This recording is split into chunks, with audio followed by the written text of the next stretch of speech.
I'm out of here.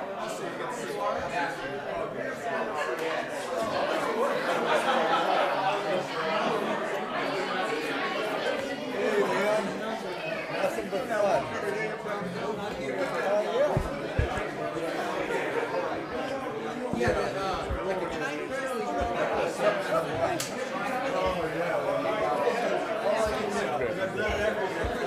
That's the only downside of living on a hill.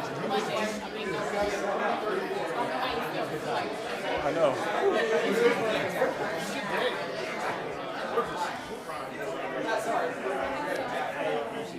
Hey, hi. Okay, nice to meet you. I saw you guys in science when I came in.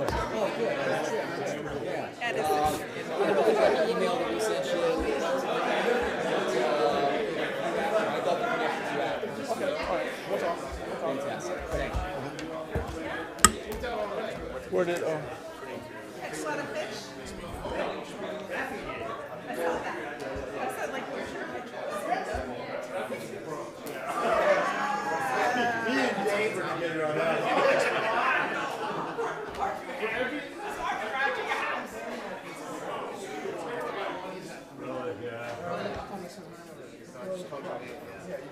Is that their schmoozy?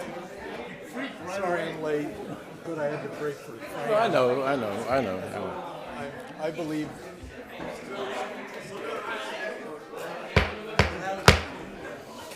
Good evening, everyone. I'd like to call this meeting tonight, the regular city council meeting for February 3rd, 2026 to order. Let us stand as we proudly recite the Pledge of Allegiance. I pledge allegiance.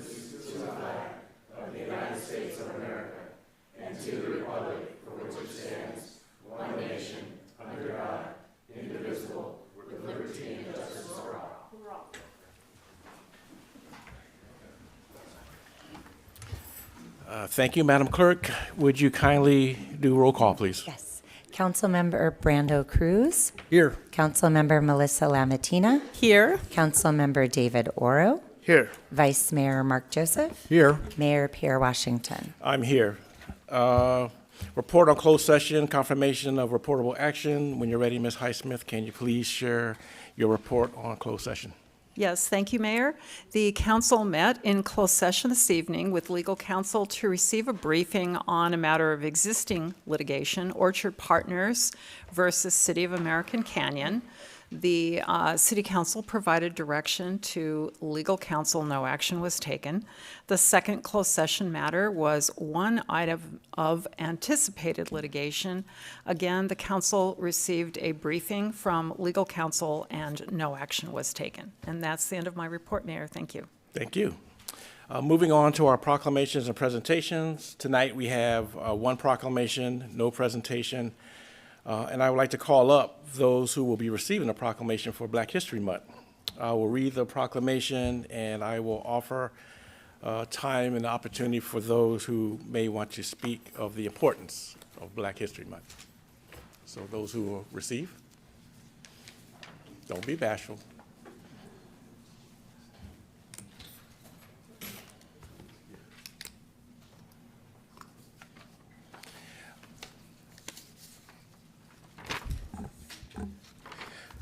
I'll start off by reading the proclamation. Black History Month, February 2026. Whereas Black History Month is observed each February to honor the achievements, contributions, and enduring legacy of African Americans who helped shape the history, culture, and progress of the United States. And whereas African Americans have made invaluable contributions in every sector of society, including education, science, government, business, the arts, sports, medicine, and civil rights, often in the face of injustice and systematic barriers.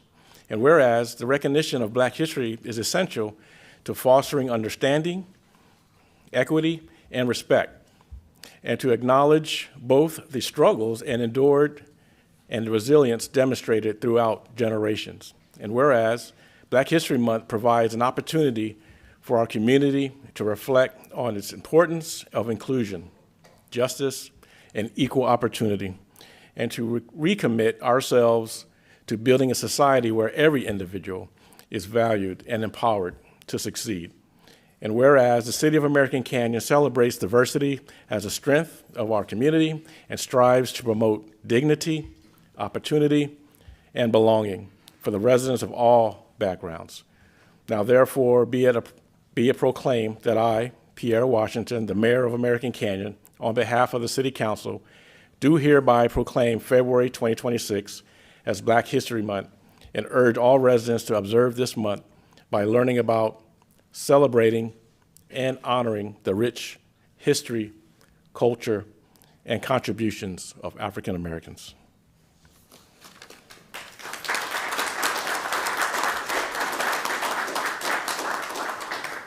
Now, I have some proclamations, but I wanted to give you guys an opportunity to share and not be bashful. Well, my name's Charles Walker, and I've been a resident of American Canyon for close to 30 years, over 30 years. And I really wasn't prepared to speak tonight. I just got prompted by some new friends. And I'm just here to be in support of this proclamation. And with that, I'm going to. Well, I'm going to brag on you a little bit, Mr. Walker. You are a retired captain of the Oakland Fire Department. I thank you for your service. Thank you. Thank you. Thank you. Thank you. Everybody has a job to do. That was mine. It was. Thank you. Thank you. Thank you. Thank you.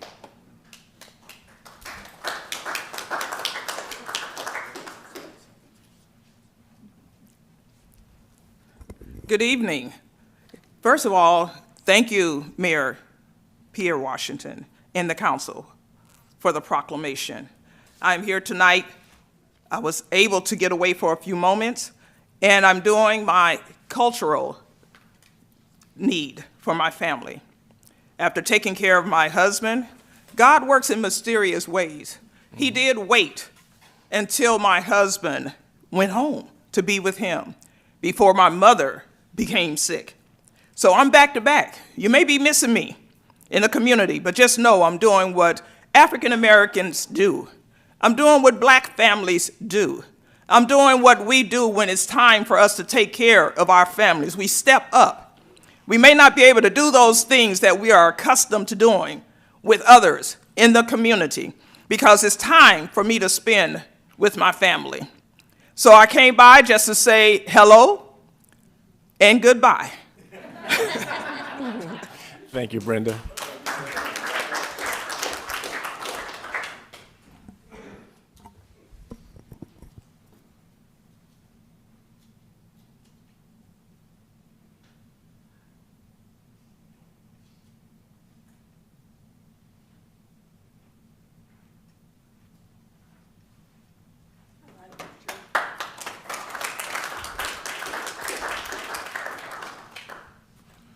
Good evening, everyone. To the Mayor and City Council, thank you again for this opportunity. When you saw Ken come up, that was a silence. But what we don't want to do is have anyone take our silence for complacency, because silence does not equal complacency. We are the very fabric of this country. And what we're currently seeing is those who would like to remove that fabric, destroy every thread of that fabric. But we stand here not in silence, but in silent protest to ensure that our history is never forgotten. We, Black Americans, and that's Black with a capital B, have strengthened the U.S. democracy through civic leadership, government, even up to the presidency. We, the Black Americans, made sure that civil rights progressed, and we still see the results of some of that today, although there are others who would like to tear that down.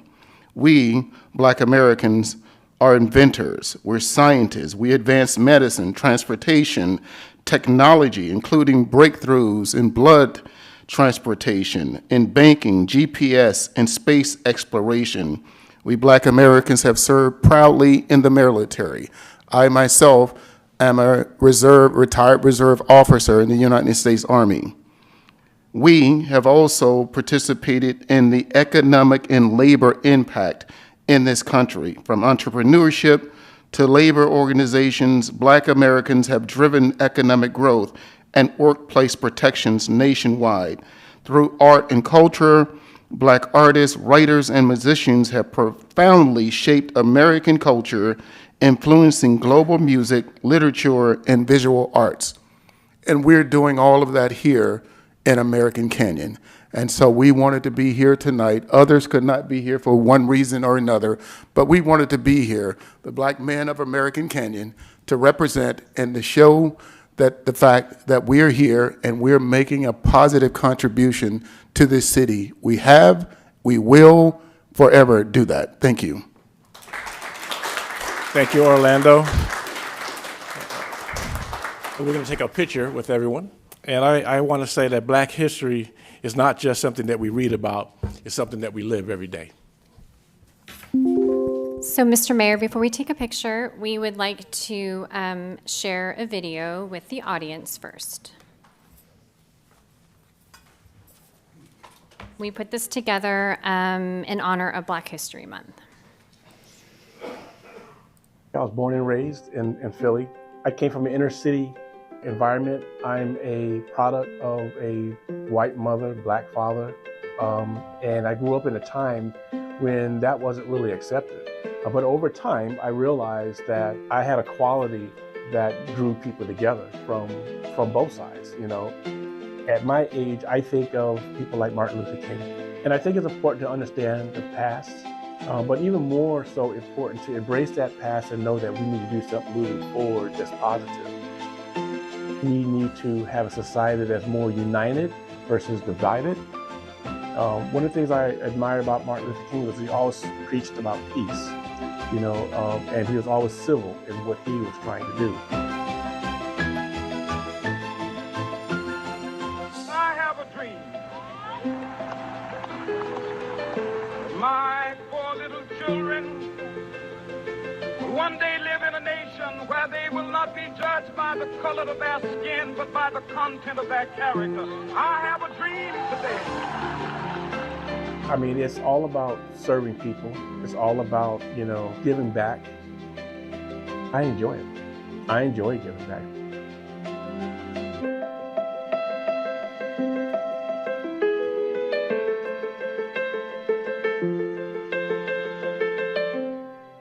I was born and raised in Philly.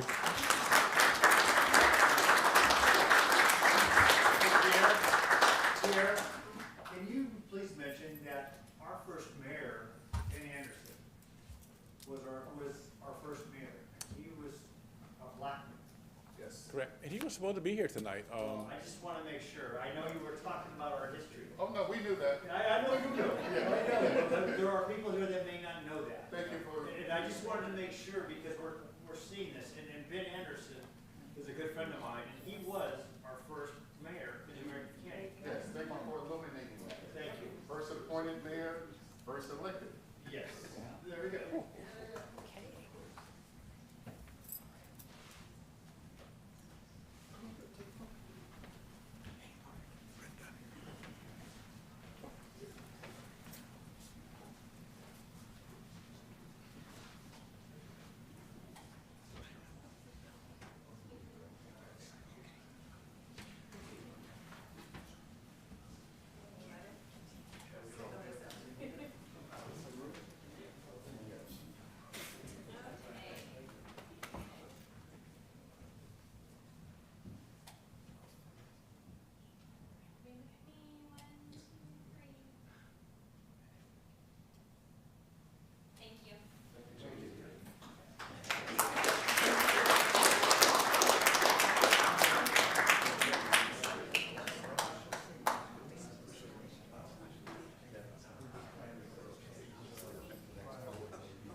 And Hugh, just so you know, I do have one for Ben Anderson too. And I know he's in town. I know he's in town. I do have a proclamation for Ben because I thought he was going to be here this evening. Yeah. Yeah, I just had to say because I didn't hear it, and let me know. He's another one of my mentors as well. So thank you. Okay, at this time, we're going to move on to open public comment for items that are not on tonight's agenda. Typically what we do, we have you come up to the podium, talk for 3 minutes on items that are not on our agenda. And I'm going to go to the Madam Clerk to see if we have any speaker cards. Okay, I'm going to call Catherine Bitt. Hey, Catherine.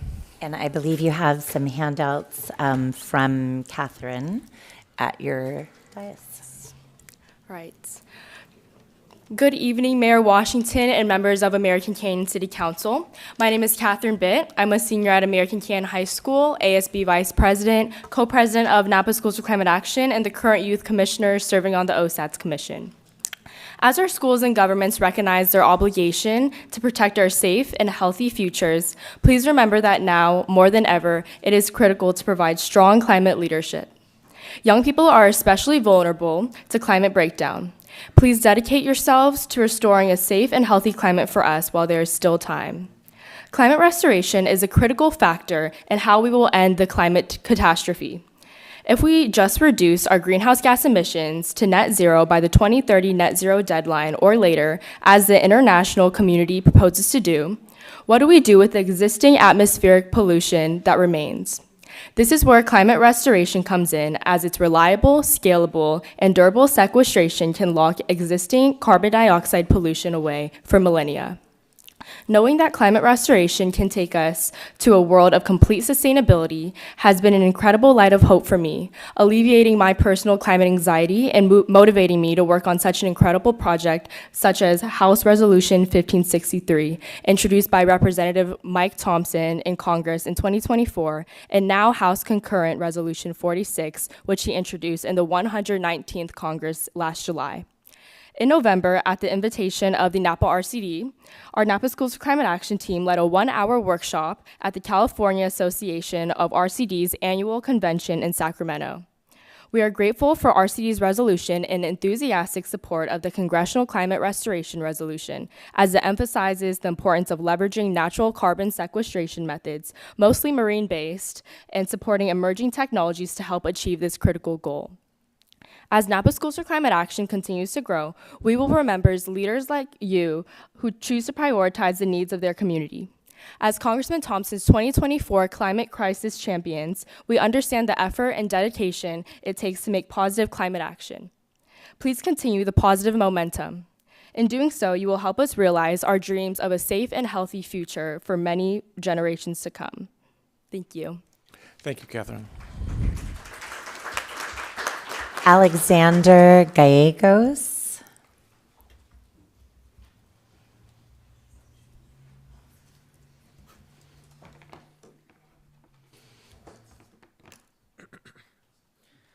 Good evening, City Council. My name is Alexander Gallegos. This is my first meeting here at the City Council, and I'm a little nervous, so I'm sorry if my voice is shaky.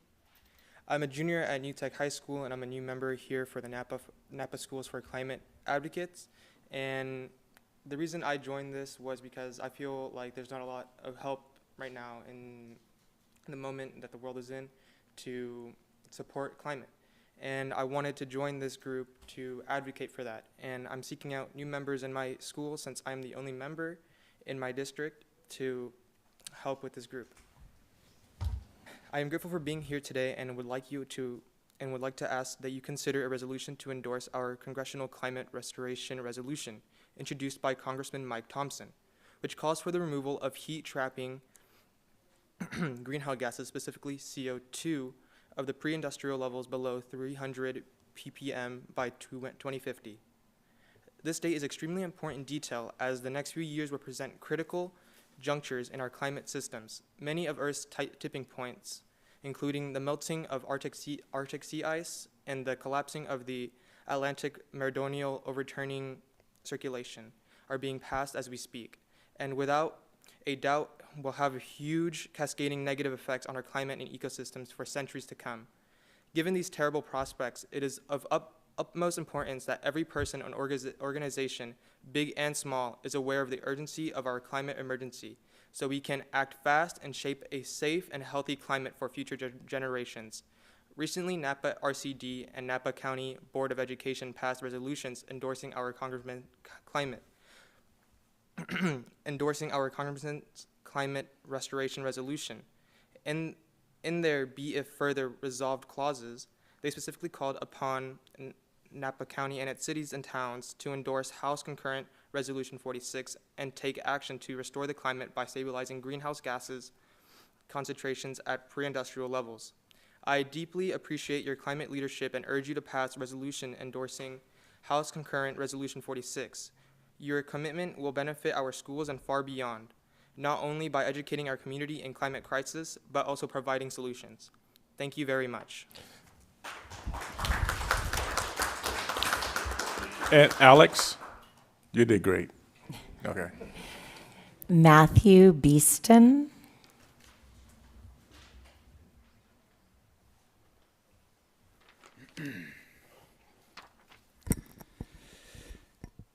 Good evening, Mayor and council members. My name is Matthew Beeston. I represent the Carpenters Union, and I'm here to stand up against negotiation without representation. The Carpenters Union is not affiliated with any building trades council. The Building Trades Council is an organization that represents some construction trades. The Building Trades Council does not represent the Carpenters Union. My comment today is regarding Sites Reservoir. Barnard Construction, the construction manager at risk, selected for a $1 million pre-construction contract, has negotiated a PLA with the Building Trades Council. The Carpenters Union was not invited to the PLA negotiations in good faith, negotiation without representation. We were delivered a quid pro quo LOI by Barnard after their negotiations with the Building Trades Council had already begun. Multiple Building Trades Council representatives have gone on record at recent meetings stating that there will be a place for us to sign the PLA. Negotiation without representation. The Carpenters were not given the opportunity to negotiate this PLA, and the assumption that we will just sign a PLA that we did not have a hand in crafting is false. Negotiation without representation. That is why hundreds of our members have traveled to Maxwell, California to protest the last 3 Sites Reservoir Board meetings. Negotiation without representation. In a letter to the Sites Board, the governor states, and quote, "I am concerned that the authority's consideration of this role, the CMAR, thus far has not fully considered the importance of maintaining strong labor relations, which is critical to the timely completion of the project." The governor's concerns were marginalized by site staff. The California Water Commission had a vastly different reaction. The majority of the commissioners, as summarized by the chair, are, quote, "concerned that you, sites, have an issue that may cause a major breakdown in this project, and site staff was instructed to fix the labor issue." The Carpenters Union is not part of the Building Trades Council, and we stand against negotiation without representation. Leading up to this meeting, I sent you all emails, some outreach, try to have a meeting with you. I was able to connect with a couple. I would still like to have those meetings with you in the future so that we can move forward together. I'd like to be a resource. Thank you. Thank you, Matthew. Clarence Mamarel.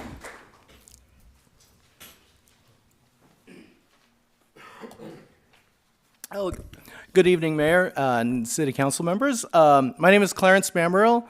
I am a longtime resident of American Canyon, and so I have 2 comments. And the first is related to my job as an immigration attorney for Catholic Charities Yolo Solano.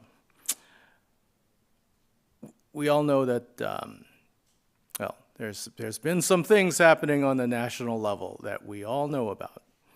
And I wanted to let you know that there is a group, a very small right now, but a grassroots group called American Canyon Together. It's a working title, by the way.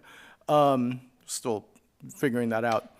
But We have had actually 2 rallies in American Canyon, over by Safeway, by the gas station, and we also had an article in the American Canyon Current. I'm old. I don't know these things, but apparently it's a new social media news outlet thing. But I just want to let you know, 1, thank you very much for your support. Vice Mayor Joseph has been there, has attended a rally. Councilmember Oro has attended a rally. Councilmember Lamatina has given us a friendly honk out there. So Hugh Marquez is part of this group. And we're just out there exercising our free speech rights and peacefully protesting what is happening out in the world. So I'm going to switch hats to a second comment, and that is the Gateway Award nominations coming up. The young folks in the Community Development Department posted a video with 3 of us Gateway Award winners. It was fantastic. So check it out. There are some Gateway Award winners here. We call ourselves Gators. Fran and Beth and Mark and myself. There's a community recognition event coming up in April. We just encourage everybody to, if you have a volunteer who has made an impact, nominate them.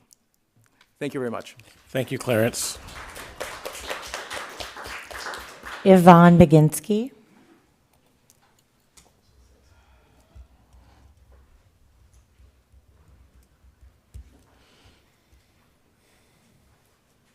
Good evening, Mayor, City Council, members of the public. My name is Yvonne Baginski, and I'm a resident of Napa County. There's a lot of talk going around about 1661 Green Island Road. The Committee Against Measure L has distributed over 5,000 flyers throughout American Canyon asking people not to sign the petition for the initiative to be either approved by this council or taken to the ballot. That's a lot of walking and talking. Now we're hearing that the owner of this property might be pulling the measure off the table and could be willing to set aside more of this land for conservation. From the sounds of it, he might be willing to accede to the promise he made a long time ago that he'd meet with environmentalists to determine what portion of that property should be saved. But so far, he hasn't had a working meeting about Green Island Vineyard conservation with anyone representing any environmental group in Napa County. In fact, Measure L caught us by surprise. The people we've met and talked to, your constituents, they're confused. They already sent you a clear message about Measure J. Almost everyone talks to me and says it's about the money. So here's what Redfin says the property is worth now: $2,381,000. The Green Island investors paid $4.5 million when they bought it back in the 1990s. It served them well. They had over 20 years of successful grape harvests. Now the property is undeveloped, empty, and seems to be worth less money. The investors pulled all the grapevines out 2 years ago. In 2021, they tried to sell the property for $6,750,000. And based on tax records that I found on the internet, the estimated value of what they're taxed on for that property is it's only worth $270,000. So what is the worth of this property as it stands now? What would it be worth if it was pre-zoned? Would the owners be willing to sell this property, and would the city protect it with a conservation easement? If so, can we come up with a figure and then pursue conservation possibilities? There are many who would be willing to help with this. We also know now that this property is going to be seriously affected by seawater rise. I am asking this council to have this property appraised as it is now. Once we know what it's worth, we can start negotiations over the land and money, and maybe we can work out what's best for this city, the people, the wildlife, and the environment. Thank you. Thank you, Yvonne. Arvin Nishal.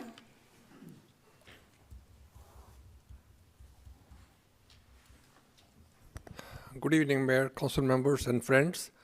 So today I came to make a small announcement, which I do every year. So my event is coming on, this is called Holi Festival, Festival of Colors. It's coming on 12th of April we are going to celebrate at Shenandoah Park from 2 to 5.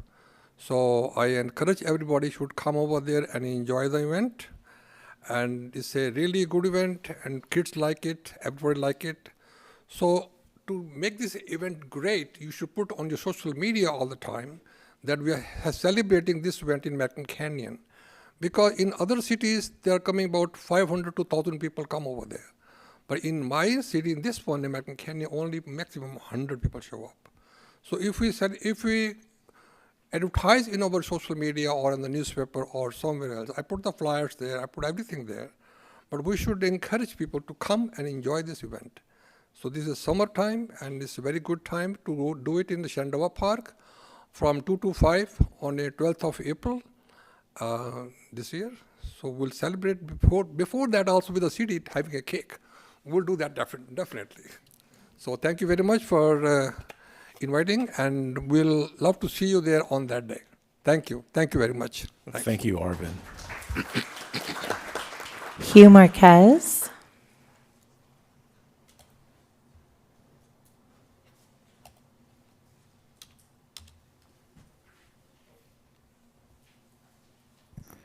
Good evening, Mayor, Council. My name is Hugh Marquez. I just want to thank the Parks and Public Works for the shelter and the bathrooms at the Wetlands Edge Park. My wife is loving you guys to death. She was not an outhouse person, but I just wanted to acknowledge that our city has improved. It seems to be growing. We've got the covering in Northampton. I know that you guys are working on other coverings at different parks, and it's good to see our city going with the times. We got the coverings because of the heat.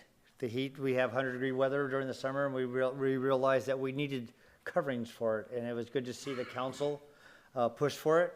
The parks and the public works fight with PG&E and whoever they had to fight with to get it done. And I just came to say thank you for seeing the improvement that the city is doing for our residents. Thank you, Hugh. That was our last speaker card for in person. I do have some hands raised online when we're ready for that. We're ready. Okay. Oh, Fran? Okay. Go ahead, Fran. I just wanted to say that on Measure L, I signed J and L only because I felt like it's right. They own a piece of property, and they want to develop their property, just like people that buy a house. You know, you want to take care of your home. So I supported Measure J. It's in the wetlands down on Green Island Road. It's out of the way. And I felt like they deserve to be able to develop their property. So I just wanted to pass that on. Thank you. Thank you, Fran. Okay, we are going now to our online participants. I'm calling Justin Hamilton Hole. Go ahead, Justin. Yes, me. My name is Justin Hall. I'm in North Napa County. I lived in American for 35 years. And my birthday is next week. Next Thursday, I'm gonna be turned 37.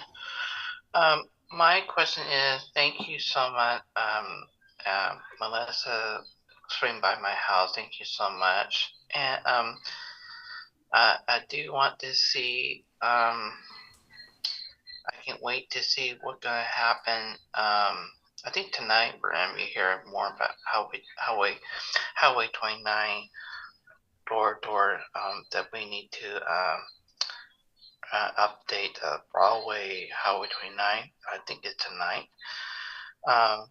And then I think somebody asked me about over by West Karen, Dunmore, South 11.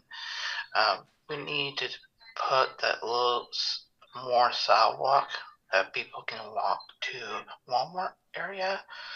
But I know we're gonna see more working out there. So thank you so much. Thank you, Justin, and happy birthday. I have Aria. I'm going to just switch them up here. Go ahead, Aria. Hi. I'm going to be speaking about the same topic as Kate and Alex did at the beginning of this segment. So my name is Aria Ade. I'm a senior at Vintage High School, and I serve as co-vice president of Napa Schools for Climate Action. So our organization formed in 2018 and has members from almost all NVUSD high schools as well as Justin Siena. We advocated for the climate emergency resolutions that all Napa County jurisdictions adopted, each with the goal of achieving net zero climate pollution by 2030. And we are, of course, happy to say that Napa and American Canyon have a new general plan that specify the 2030 net zero goal, and we're super grateful for that. Today, I wanted to urge you to pass a resolution in strong support of Congressman Mike Thompson's House Concurrent Resolution 46, which was introduced into Congress this past July.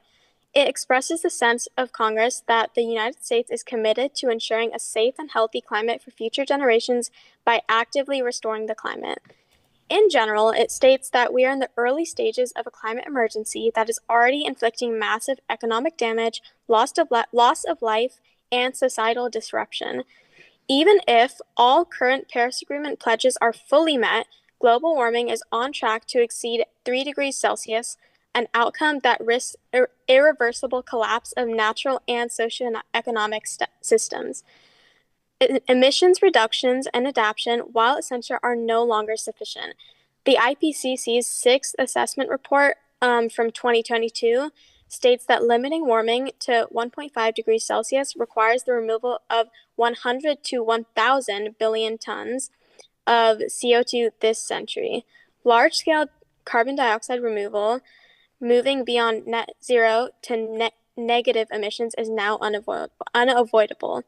House Concurrent Resolution 46 declares that the United States has a moral obligation to future generations to restore atmospheric CO2 to levels humans have safely experienced long-term, below 300 ppm by 2050 through rapid, deep emission cuts and massive deployment of safe, scalable carbon dioxide removal. Thank you so much for taking our message seriously, and please let our organization know if we can help in any way to make this happen. Thank you. Thank you, Aria, and thank you for your involvement. That is my last hand raised. Okay, and seeing no one else in the room, I'll close public comment and move to agenda changes. Are there any agenda changes? Hearing none, I'll accept the motion to accept the consent calendar as is. I'll make a motion to approve the consent calendar. I'll second. Thank you. Madam Clerk, we have a second. Can we get a roll call, please?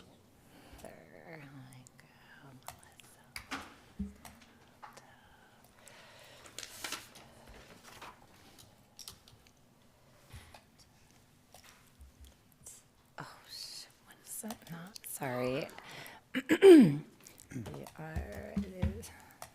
Just bear with me one moment, please.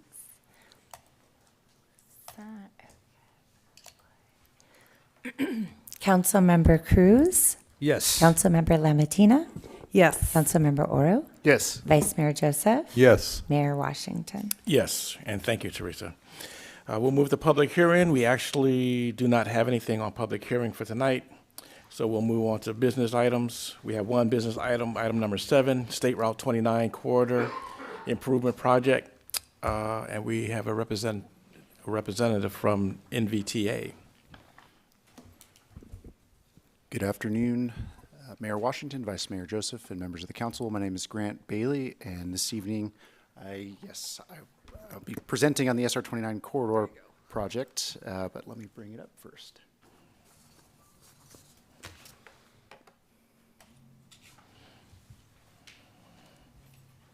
There we go. And with me tonight, I've brought a whole team. In the audience, I have Parag Mehta and Ravi Padagunta with Kimley Horn and Associates, our executive director, Danielle Schmitz, and then online from Caltrans, we have Amani Maligi and Anthony Cabin-Gagan. So as a brief history of this project before we dive into the topic this evening, in 2014, NVTA initiated the SR29 Corridor Gateway Study. That study formally logged this section of the corridor as a number of safety and congestion issues, and developed some early alternatives for addressing those issues. In 2020, NVTA furthered that plan and created a comprehensive multimodal corridor plan where we continued development of the alternatives, which led into a project initiation document that NVTA completed in 2023, which narrowed down about 4 or 5 alternatives to 2, which we'll speak about tonight, and also logged the project with Caltrans as a state highway system improvement that can move forward for environmental clearance, design, and construction. So first, I want to note that while NVTA is leading this project, there are a number of stakeholders, including Caltrans as the owner of the state highway system, and the City of American Canyon as the local stakeholder, and its residents that will be most impacted by the delivery of this project. It has regional implications, but also local implications as well. So the purpose of today's meeting is to discuss some findings that we found through, and I'll say it one time, it's the Intersection Safety and Operational Assessment Process, or ISOP, but in short, we can refer to it as the intersection analysis.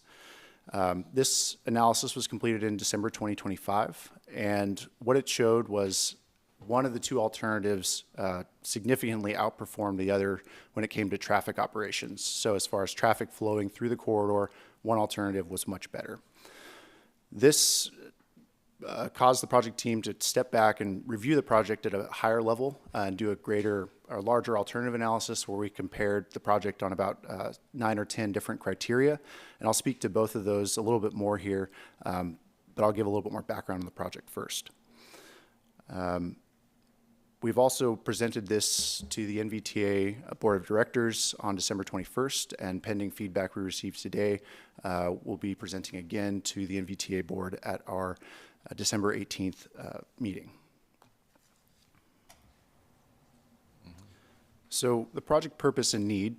So the purpose is to improve mobility for all modes. That includes vehicles, transit users, bicycles, and pedestrians. We'll be working to improve safety on the corridor, improve transit travel time and reliability, support residential and commercial development along the corridor. The purpose is informed by the need, and currently the corridor lacks multimodal connectivity. There's limited sidewalk connectivity, difficult crossings for pedestrians across the corridor. Public transit facilities are lacking. In fact, NVTA's Vine Transit departs from the corridor due to the low travel time reliability and high travel time through the corridor today. There are also low level of stress routing options, and what I mean by that is there's a Class 2 bicycle facility currently along the corridor where vehicles traveling up to 55 miles an hour are right next to the bike lane, and so there's a high stress for individuals who are on bikes or pedestrians who may be walking along there along the corridor where sidewalks don't currently exist. There are constraints at the intersections which lead to extensive queuing and delays. And then the number of collisions on the corridor is higher than the state average for similar facilities. And I forgot to mention the actual project limits, which are at the bottom of the screen here. So we'll be improving the corridor from just south of American Canyon Road at the south end to just north of Napa Junction Road at the north end. Currently, there are 5 signalized intersections, and I'll speak to what the improvements will look like here in just a minute or two. So on to the alternatives. I mentioned there were 2 alternatives that are under consideration for this phase. In fact, there are actually 3. One would be the no-bill alternative, and conditions would remain as is under that alternative. Alternative 1 proposes signalization improvements and coordination throughout the corridor, and we'd also be installing business access and transit lanes, or BAT lanes. This would enable free-flowing transit vehicles along the corridor, as well as transit priority and queue jump opportunities at the intersections. Alternative 2 proposes multi-lane roundabouts at 6 intersections along the corridor, with the American Canyon Road American Canyon Road intersection remaining signalized. I'll speak specifically to that intersection for a moment. The reason that intersection is not being considered for roundabout improvements is the high level of traffic volumes that are moving through there currently, specifically from the southbound to eastbound left-hand turn movement.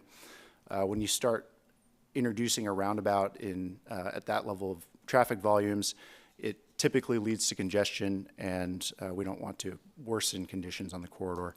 And so under both alternatives, American Canyon Road would stay signalized. Regardless of which alternative we move forward with, there's work that will be performed that's common to both. The first is constructing a physically separated Class 1 shared use path on both sides of the highway corridor. That would be a 10 to 14 foot wide mixed use bike and pedestrian path. We'd be working to lower speeds from 55 and 50 miles an hour on the corridor with the goal of getting it to 35 miles an hour. We'd construct 4 bus stops or bus islands along the corridor. We'd construct a mobility hub, which would function similar to a park and ride, but also have end-of-trips facilities such as parking, EV charging, bike storage facilities, and potentially a refreshment kiosk. We'd also work to improve intersection configuration, lowering the crossing distance, providing pedestrian refuge islands in intersections to improve visibility and crossing ease. So some of the some of the advantages offered by Alternative 1 include improved traffic operations throughout the corridor. And so I alluded to one of the alternatives having an improved operations for vehicles. It's Alternative 1 with the signals.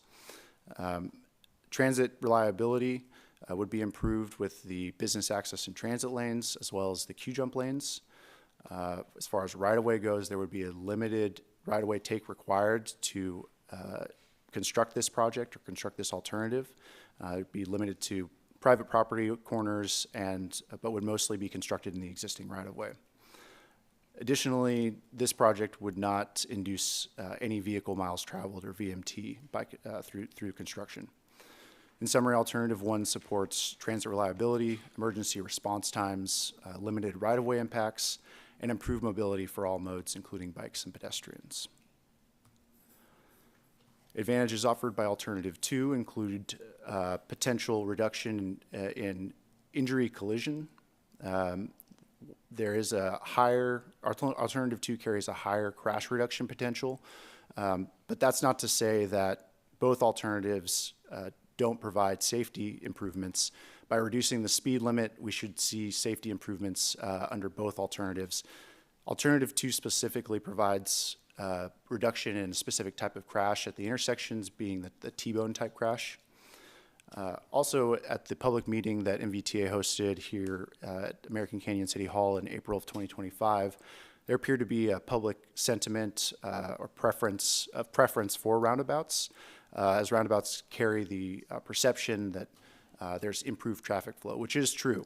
Under certain specific conditions, roundabouts do function better than signals.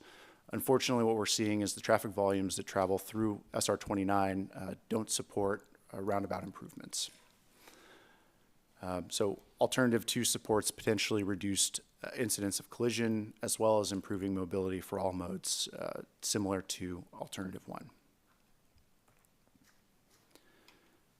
So in anticipation of this question coming up, I prepared a slide to discuss why signals and how can they make things better on the corridor when we already have signals now.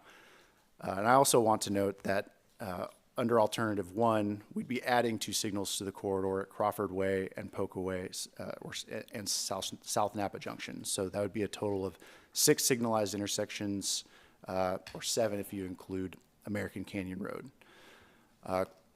Currently, there's a number of, excuse me, let me back up. Currently, the signal system out there now has somewhat older technology, and while it is coordinated, it's not adapting in real time.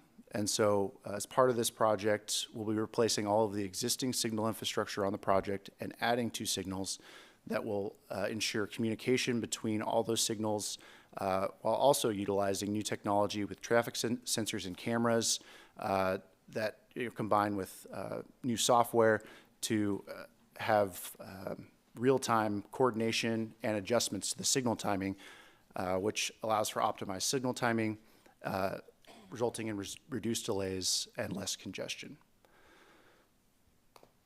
Let's see. On to the next slide here. Also wanted to speak to the business access and transit lanes. So the BAT lanes will provide efficient and reliable transit movements through the corridor by adding what will effectively be a shoulder for bus access. On the slide, you can see on the right-hand side, there's red bus-only lanes that are noted for conceptual purposes, but in reality, they likely won't be painted red, other than at the intersections where they'll transition from business access and transit lanes to bus-only lanes, which will allow transit queue jumps and priority movements through the intersections. As far as local access goes, the business access and transit lanes will provide acceleration and deceleration lanes to the local businesses on the corridor, which will improve operations through the corridor, allowing the general purpose through lanes to move more efficiently. The BAT lanes will also act as a standard shoulder to accommodate vehicle breakdowns. If a bus were using the BAT lane, it could enter the general purpose lane to go around a broke down vehicle and then return to the BAT lane on the other side of the breakdown. And then lastly, enforcement.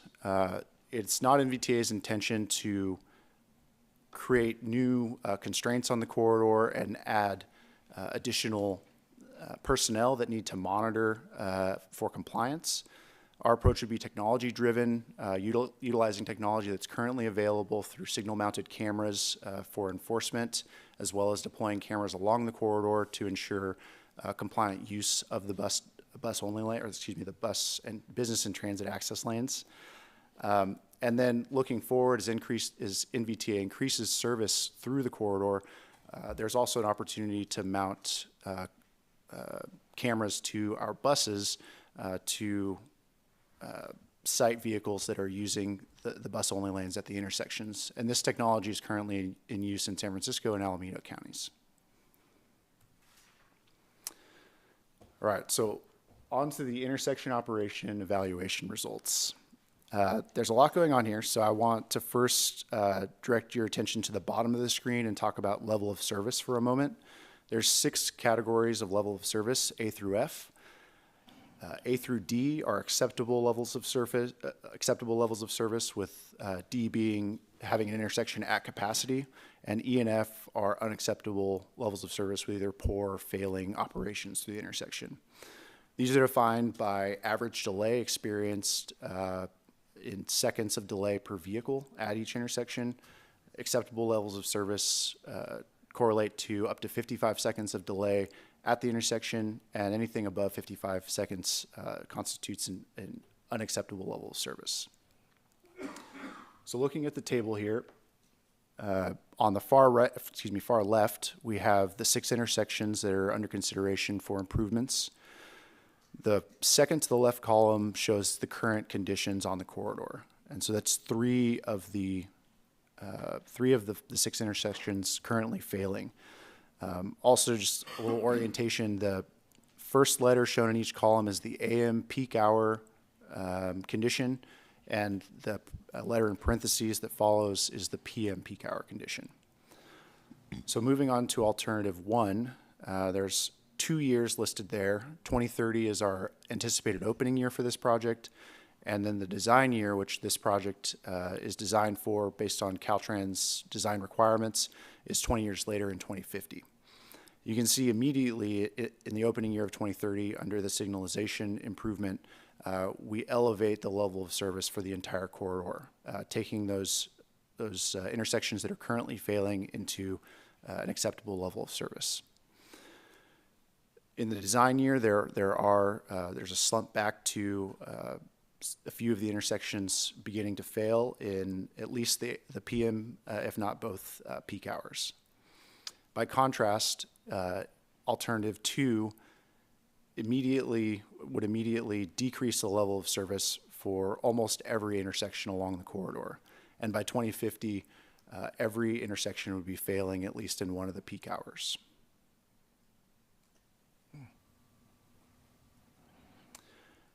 You know what, I'm going to back up one slide. So this is the information that really flagged the fact that we needed to take a step back and look at both alternatives from a higher level and perform an alternative evaluation, not only considering operations through the corridor, but also a number of other factors such as safety. Does the project meet the purpose and need? Does it meet bike and pedestrian needs? And a number of other factors. The evaluation criteria are qualitative and quantitative. They're based on adopted plans, traffic modeling, cost estimates, and safety data that we have currently available to us today. The evaluation criteria, for better or worse, is weighted equally. And the evaluation is comparative, so if one alternative outperforms the other, that one scores higher. And the alternatives can tie, so each alternative can perform at the same level for any given criteria. Before I show you the evaluation table, I want to talk about a couple of key evaluation criteria. The first being cost. And so these figures are in 2023 dollars and based on the project initiation document that we completed in that year. Alternative 1 to deliver right-of-way and construction is estimated at approximately $58 million, with alternative 2 being estimated at approximately $75 million, or a $20 million difference. Right-of-way impacts. Alternative 1, as previously noted, presents only minimal impacts to private property owners, and the project can largely be built in the existing Caltrans right-of-way. By contrast, alternative 2 would require major acquisitions of private property and require potential structure demolitions. Alternative 2 also carries a delivery risk.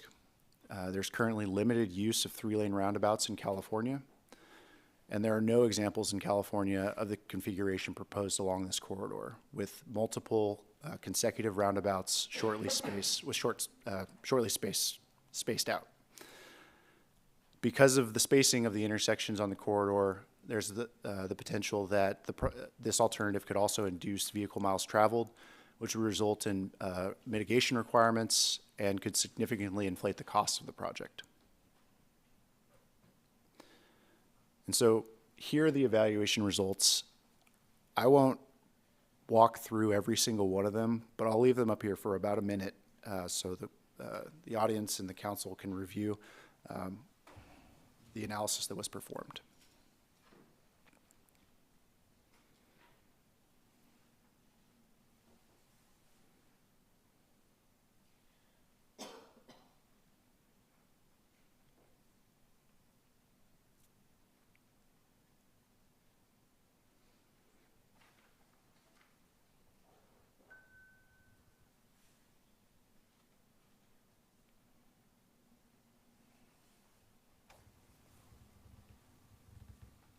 That wasn't quite a minute, but in the interest of time, I'll keep going, and we can come back to this one. So as far as next steps go, NVTA staff are recommending that we carry forward alternative 1 and screen out alternative 2 for further evaluation from the current phase of the project. The benefits of this would be to accelerate phase completion to 2026 and allow us to enter into design and right-of-way in 2027.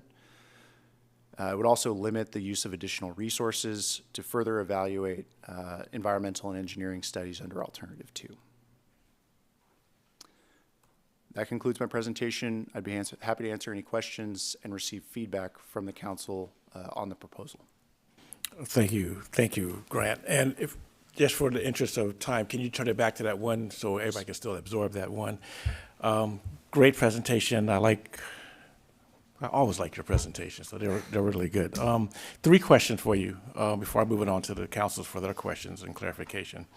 For the safety pedestrian piece, could you explain how the proposed pedestrian crossings at these intersections will improve the safety for, like in our current conditions, based on our current conditions? Yes. So while we would be adding, the bat lane, we'll be adding also bulbing out, or there's a number of, measures we'll be taking, bulbing out the pedestrian crossings to minimize the crossing distance, also providing pedestrian refuge islands in case, you get to the signal late and still decide to cross. There will be a safe area for you to find refuge in the middle of the corridor. Saying that now doesn't sound very safe, but as well as blanking. Oh, yes, thank you. Also the speed reduction through the corridor, taking it from 50 and 55 miles an hour down to the goal of 35.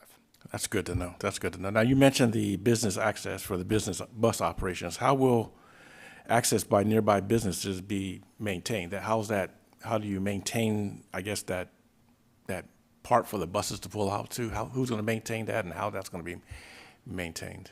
As far as like street sweeping or maintaining the existing driveways as they Well, are? for the clarity, and then the beginning part of it, when it first starts up, how are we going to navigate through making sure people know that that's the bus lane and that's how they're going to be coming back in? Are there going to be signage? Sure. So there will be signage, and there will definitely be an education component to this project. Once these are implemented, MVTA, in coordination with the City of American Canyon, will need to do public information releases, broadcasting on social media, potentially in the press as well, on how to effectively use these and how they should be used. Okay, and then finally, my last one is, you had something on here for the no-build scenario, right? So if no improvements were made, what would traffic in a corridor conditions probably look like by 2025 to your estimate? I actually have a backup slide to this question, if you don't mind me. Okay, so to your question, this is a similar table to what was presented previously, but it actually includes the no-build alternative there between existing conditions and alternative 1. So you can see as we move to the 2030 opening year, conditions worsen, and then by 2050, virtually every intersection is operating at an unacceptable level of service. Okay. Thank you, Grant. Councilmember Oral. Thank you, Mr. Mayor. I actually have a list of questions, but I was going to suggest that as we get into council discussion, I would love to hear from the public first, but we open it up to public comment, and then we go from there, if that's okay. That's fine. Yeah. That's fine. So any other clarifying questions before we open it up to public comment? Seeing none, then I will open it up to public comment for item number 7, the State Route 29 corridor. Okay. Madam Clerk, do we have any cards? I had one written comment from Jeanette Goit, which was delivered to everyone. There's also a copy of it on the side counter there. I have no cards for this item. Hugh Marquez would like to speak.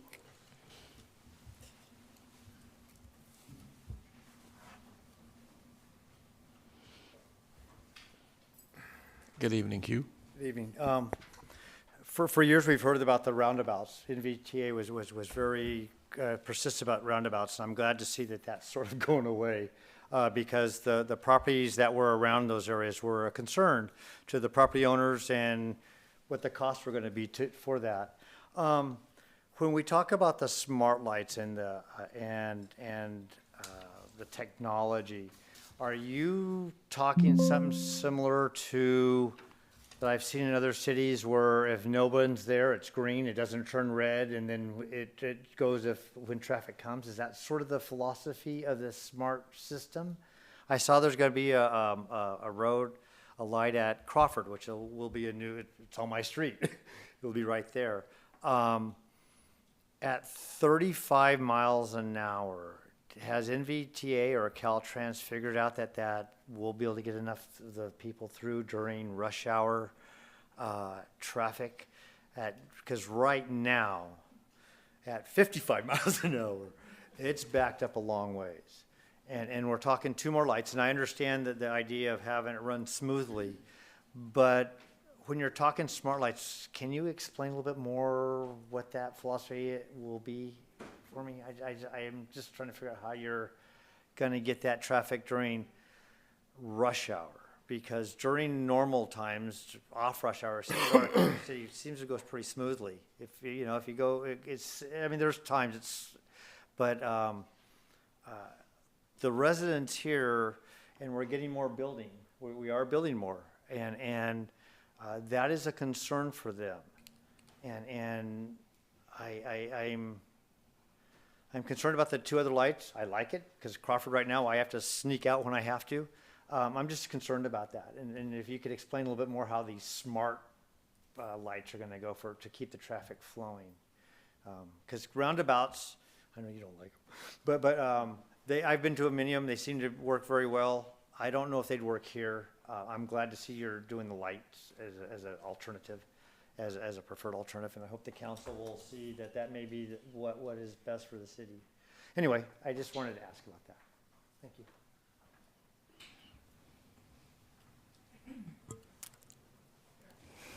Scott Myers. Yeah, I just wanted to say that I'm for the lights too. Roundabouts work great, but I've been at Napa, the roundabout there. It keeps traffic going really well, but nobody thinks they have to yield for the traffic that's coming on. And I've seen 3 people, every time I go, drive up on the roundabout medium because somebody didn't yield for the traffic to come through. And I think that would be more voice for us, and I think I like the lights better. Thank you, Scott. Leon Garcia. Thank you. I appreciate the presentation very much. I served on NBT, I think, for 20 years. And I think our first look at this, Vice Mayor Joseph and I were on the same team at that point. When we looked at the roundabouts, it's the solution for South 29 is there, but it backs it all up. The 1229 intersection at Airport is backed up all the way across the overpass span on some days during commute hour. And I'm just wondering, are we creating something like that with roundabouts here? I would be liking to know more about timing of there's far more sophisticated ways of measuring traffic now than we had. I think, I remember at some point this traffic light system in American Canyon was built back in the 1960s, I think, and then it was upgraded once. The question posed was, what alternatives are there? How does it measure? I think something that describes for us, that assures that traffic will be moving through it. Could you pull up a slide of one of the roundabouts you had there? Sure. One of my concerns is crosstown traffic. That one. Oh, that one there. So the main one going through, I'm fairly sure, is the one going left to right. And it's high peak hour. Everybody's going home. And I'm trying to get across that intersection to get over to, say, this meeting, for example, or to get over to Safeway to do some shopping. Where's the yield for me coming east-west? Because the traffic is backed up to no end. There's no break in the traffic. Traffic light, I think, assures that. That's why we were able to navigate going north before the roundabouts at Soskel and 29 were put in. But it improved one section of the traffic. Now it makes it worse for other sections of the traffic. So if we take a look at this holistically, I think thinking back on it, let's take a look at the alternatives that you had mentioned with the signaling process, see how that maps out. Yeah, I avoid that. my secret route was discovered. It's called Devlin Road. And now it gets about as much traffic as 29 used to get because people are trying to figure out how to get around that. Get moving, get me home. Thank you. Thank you, Leon. I do have a couple of hands raised online. I think. We have more? Fran? Oh, okay. Could you please give me your name too? Thank you. So I have just a quick question about. Can we, excuse me, before you start, can you just, for the record, give us your name? Oh, sure, Michelle Marin. Thank you, Michelle. My question is about the queue lanes. And if you're going up 29 and you're making a right on 12, there's a far right turning lane. And on the other side of 12, as you're going up 29, there's another lane that is partial, goes up there. But what happens is cars use that right turning lane to speed ahead on 29. And I've gotten really close to getting clobbered a couple of times because cars are using it as not a merge lane, they're using it as how fast can I go? And so is there a way to try to prevent that as you talk about those queue lanes? Thank you, Michelle. And Beth, go ahead.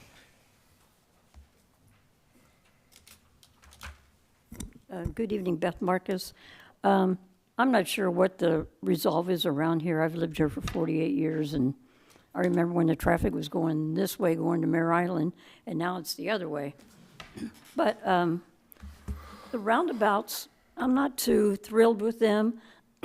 One reason is for, especially on Donaldson, when the kids are going to school, how do they get across? I know there's a mechanism how to do, but I don't know how they get across that way.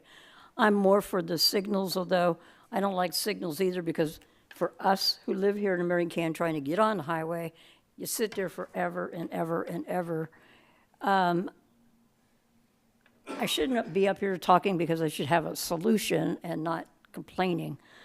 But I just don't think that roundabouts, and the other thing I'm concerned about the roundabouts, especially on Donaldson, is the fire department, the police department. And all the chases we have going down here, and the ambulances that's going to the Queen of the Valley or going down to Kaiser. I mean, it seems like they're going to be around and around and around and around. And if I was inside that ambulance, I'd be sick. So anyhow, I wish I had some sort of a solution, but I just think that roundabouts aren't the best thing for us. Thank you, Beth. You said we have somebody online? I do. Okay, I am getting ready here. Let's see.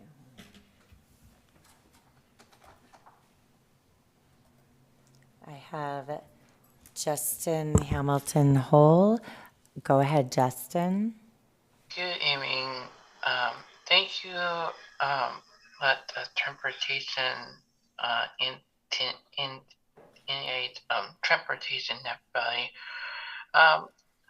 Yes, I do want to see that more roundabout, and maybe we put like safety walk so people can walk to Walmart. It'll be how many will be out there? And I have one more thing. If you guys can give me the email copy transportation. I know I sit on the board and listen to you guys, and I think you all know. I think I know Cappy and Becca and Lily of transportation. So I do want a copy in my email. And one second is, how many running out will be? It'll be one will be at Walmart, and it'll be one over Karen Belmore, and one by Safeway. I think we all can do it. Bill it. Thank you. Thank you, Justin.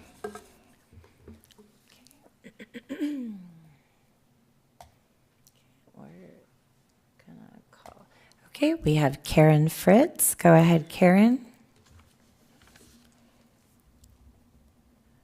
Good evening, everyone, Mayor, Council. staff, public. Hi, Fran and Beth.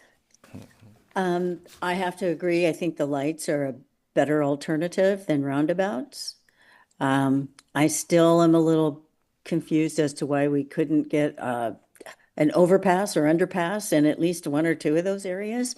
I understand they are a lot of construction, but it sounds like the roundabouts are too, as far as I can tell, looking at fairgrounds and all the construction that's going on over there with their big roundabout that they're putting in. The speed limit being 35 miles an hour, I'd like to say good luck with that. We can't even get them to tone down to 35 miles an hour in our public streets. I certainly hope it is something that can be done. And the bus lanes, I think that's a great idea, but keeping out those road raging commuters is another task that we're going to have to be monitoring. And I'm sure our PD can take care of that. Maybe cameras or something can assist with that as well. But lights, I do stand most in favor of and opposed to the roundabouts. So thank you for looking at an alternative method. I appreciate that. And thank you. Thank you, Karen. That is my last hand raised online. Okay, if there's no more, one more, go ahead. I'm sorry, I just had another question. For us who live on the side streets, I live on Melvin Road, how's that going to affect us? Because right now, we are the frontage road to the highway, and it's increasingly getting worse all the time, and I just feel that people won't want to do the roundabouts, and they'll want to go down all of our side streets, and that might create a bigger issue for us. Thank you, Beth. Fran? Roundabouts are fine, but people don't know how to use them. I find that a lot of people don't, I mean, when I go to Napa, I'm thinking, gee, am I doing this correctly? But I think for our city, we're not big enough for a round, and you've got five intersections, and that's too many roundabouts. I agree with the stoplights work good for me. Thank you. Thank you, Fran. Well, I'd like to close public comment on item number 7 and return to the council for additional statements or questions for tonight's presentation from Napa Valley Transit Authority. As I mentioned earlier tonight, this is an opportunity for us to get and give feedback and a dialogue on Highway 29 Corridor Improvement Project. Off, Councilmember Oro. Thank you, Mr. Mayor. Grant, thank you for the presentation and the information. I felt like it wasn't enough, though. There's no data to provide that. We just got a bunch of letters and grades about that. What's the data behind it? What were the numbers of vehicles that were moving through there? How did you come to the conclusion of that? And is there a deeper report that wasn't presented here that you guys have stacked or online that we could pull down and look at to understand how this study was done? Yes, there was a significant effort put forward towards modeling. In fact, the model that is currently in place wasn't effective for the corridor, and so we actually drilled down and did a sub-area model for the corridor itself and the surrounding areas in American Canyon. That ISOP analysis is formalized in a report and will be made available. As we progress our traffic analysis, we'll be performing what's called a TOUR, or a traffic operation analysis report, which is a required document, an engineering document as part of the project approval. Has not completed yet, but will be completed probably by late summer this year. I'm going to look to Ravi, our traffic lead on this, if you wanted to add anything to that.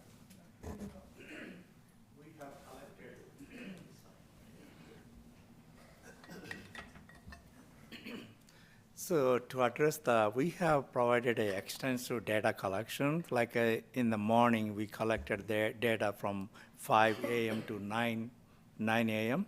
And the PM, we collected 2 p.m. to 7 p.m. So we collected extensive data. Then we used that data to analyze the intersection level of service hour by hour. then we came to what the level of service. For the ISO purpose, we selected the worst of the worst hour because we are comparing the same hour of the data for the intersections to the roundabouts. We use that data. That data is available, and that data was generated based on the information by the city general plan, land use, all that information. Using that data, we projected the 2030 and 2050. We have all the data. That data is once we go through the Caltrans. Caltrans is very extensively reviews all the data, and we reviewed, after reviewing that data only, we came to the conclusion what data was presented, summary, what it was presented. But that's fantastic. It's a great methodology. But what is the data? Are 50,000 cars going through here a day? Can you give me an idea of actually what you were studying and at what point did a roundabout break the model and give us an F service grade? And why was that? Like that's the detail that we're not actually understanding here, because here's an issue I think, and I've explained this for years, and it's hard to get across to residents because American Canyon is a developing city. When I arrived here, we were probably about 15,000 people. We've grown, maybe, okay, let's just say, I'll give you 10. We've doubled that population to 11. That's from 2005, okay? That's 20,000 people. Let's just say 10,000 of them are adults, and the rest don't have a license, so they're children. If I took 10,000 cars and drove north to Napa, that still wouldn't equate to the numbers that we see coming through town. Meaning that the traffic coming from here is not the result of making American Canyon what we want it to be. Schools, housing, parks, a town center. It is not our fault. It is because Up Valley is not building enough affordable housing for their workers. So they're coming from American Canyon, Vallejo, Solano, Benicia, and other places to get a job Up Valley. It is a regional issue. So I would say to the residents of American Canyon, we get to build the town and the city that we deserve. The ones that include a beautified highway, parks, open space, housing for all, and services that we need to be able to stay in town.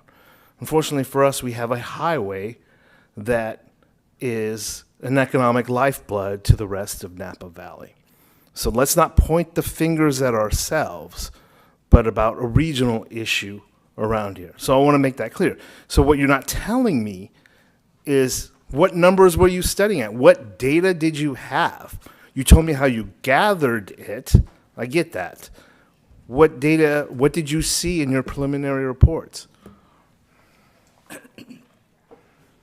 The preliminary data, when we forecasted for the 2030, what you pointed is exactly correct. The 29 provides the two type of, one is the residents of the American Canyon. The other one is the regional traffic, who is going from going to the Napa or going to the Sonoma, all those things. What we used was when we did the forecast for the future for 2030, so we selected the area within the American Canyon, what kind of a land use, what are the information we did. We focused that area, along with that area, the development and what type of the development is happening next 2030 or 2050, we look at, that is the first thing we look at. Do you have a number? Yes, we do have the number. There is a. Okay. We do have a number. We don't have it in front of us today. I'd be happy to share the results from the traffic counts to give you the peak hour volumes following this meeting. But you're making a recommendation today that you proceed with alternate one, and we don't have any numbers. That's correct, but the level of service that were presented at the table demonstrate the volumes that were run through the corridor and equate to the delays that will be experienced by the vehicles traveling the corridor, which the delays result from the high volumes of vehicles. And I can't give you a number exactly what the number of vehicles moving through the corridor is. Yeah. It also makes a recommendation that we proceed with number one. Who actually gets to approve that recommendation? Pending feedback from this board and the feedback we received from this council and the feedback we received from MVTA's board 2 weeks ago, we're going to pull all this together, present it again at the MVTA board on December 18th, and request the board approve the recommendation to screen out alternative 2 and proceed with alternative 1. I'm sorry, the date again was? February 18th. February 18th. At 1 p.m. So NVTA makes that decision? NVTA, as the California Environmental Quality Act lead agency, yes, does make that decision ultimately. We're working with Caltrans as well as the National Environmental Protection Agency lead agency. So they're the federally, the implementer of the federal environmental document, where NVTA is the implementer of the state environmental document. So we coordinate together. We will be we'll be meeting with Caltrans on February 8th, I believe, next week at our regular monthly meeting to present the findings, the feedback that we've received from our board and this council and the public, seeking their concurrence to also make the recommendation, the final recommendation to NVTA's board on the 14th. Thank you. Now, and then just so the public understands, because 5 of us here are elected officials, and we take the heat for traffic that we don't cause, right? For a road that we can improve.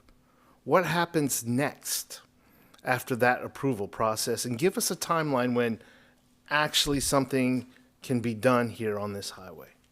Yes, so pending board approval on February 14th, we can proceed with alternative 1, screen out alternative 2. It'll greatly reduce and streamline the effort necessary to move or obtain environmental clearance and project approval. We're targeting the end of this year. That allows us to remain eligible for this next cycle of grant funding that's coming out, which we are currently applying for. As long as, if we complete, and our plan is to complete the environmental phase by the end of this year, we'll move into design, which will take approximately 2 years, take us to 2029, where pending available funding, if we can obtain the grant funds we're applying for and organize funding through other means, we can begin construction as early as late 2029 or into 2030, with an 18-month approximately construction timeline. I would hope that timeline is met. I'll tell you why. Before I was on city council, I was elected to I volunteered to be part of the SR 29 corridor study, which looked at the highway from 37 all the way up to Truncas. It was actually the greatest group that I've ever seen come together. It was business, citizens, hotel interests, local government officials. That was in 2012. We presented a document to NVTA, to Caltrans, saying do a 3-lane highway, beautify the corridor. A lot of the focus was right on here. Remind me what year? Oh, it's 13 years later. We haven't done anything. The previous director came in here and said you can't do 3 lanes. And then we talked about roundabouts. And when I remember coming in here, I was like, I don't know if roundabouts is going to work with 50,000 cars coming through here. Now we're going back to 2 lanes and improvements. Let it be known today that David Oro was always right. We're going to mark that down. Mark that down, because that's what I thought. Because you pointed out that there's no multiple roundabouts anywhere in the state of California. They're like sort of one-offs in little intersections here and there. I would love to see it work, but not with these volumes. And during that time, since 2013, we've heard that you don't need to expand the highway because autonomous vehicles are going to rule the world. We're going to do multimodal. Give us another $250,000 to do this study. Do another, we got to wait for this. We got to get in line for that. Kind of tired of hearing about it. And so I would hope, Grant, that you and NVTA could get this to the finish line before the end of this decade. Thank you. Councilmember Lamartina. Thank you for the presentation. A question about the new technology. So I drive to Napa in the morning, and that's quite a commute. The office I go to in Napa from my front door is 10 miles, but it takes quite a bit of time. But my question is, the signals on, let's just say from Imola all the way up to 3rd Street on Soskel there. Are those the new technology that you're talking about? Like, because in the mornings, sometimes I have to speed and to catch that stream of traffic. If I can't catch them, then I'm stopped at every single light and it takes me 10 minutes longer. So I just wanted to know a little bit more about the technology and if that's kind of what you're talking about. You keep them green during commute time. And then what happens on the weekends? Because we do have a lot of tourists. Is that system shut off or how does that work? It's a great question. So specific to the example you're speaking of, I don't know this exact signal control, but my suspicion is that it is coordinated, but not adaptive. So it's not seeing real-time data, reading real-time vehicle volumes and adjusting to the conditions that are currently on the streets you're referring to. The plan or alternative one would implement adaptive signals that would be able to assess current traffic conditions and adapt based on what's actually happening and change signal phasing and improve vehicle throughput. And that would be like 24/7 monitoring? 24/7, yes. Be operating at peak efficiency during the peak hour, but it wouldn't turn off, especially considering the high level of tourist volumes that we see throughout the county. Great, thank you so much. Thank you, Mayor. Grant, thank you for that presentation. So regardless of the alternative we do, whether it's one or two, just saying it looks like one's a winner. One thing that we can agree upon is the safety and mobility of the pedestrian, the cyclist, the driver, or whatever the case. Now, you talked about that would be how that would be improved. One thing that I've noted, I've been here since about 2001 in American Canyon. No one can walk from basically American Canyon, I'd say on the east side, Safeway, to Walmart. Who would be in charge of, say, that pedestrian sidewalk? I know there's 3 entities, there's Caltrans, NBTA, and the city. And that's something I like to discuss with the constituents because sometimes they don't understand it. They think that we could build it or they could think Caltrans, but who would be in charge of that? And also, what former Mayor Leon mentioned, he talked about east to west access. Is there any discussion about some type of pedestrian bridge or I heard tunnel undergrounding? Has that been discussed on how we can improve that safety for pedestrians, cyclists, multimodal, and of course vehicles? I'll start with your first question about maintenance responsibility of new improvements on the corridor. Is that right? Yes. So that hasn't been confirmed yet, and it will be coordinated with Caltrans as we work through the design process. I will say now that Caltrans has shifted gears on their practice on assigning maintenance responsibilities for new highway facilities, but there's an active push from local transportation area agencies in the Bay Area to stop that practice and ensure that Caltrans right-of-way Caltrans right-of-way maintenance stays with Caltrans. I can't make a promise one way or the other. There may be some shared responsibilities of maintenance, but it's too early to tell. Understood. Thank you. And your second question, sorry, do you mind restating it?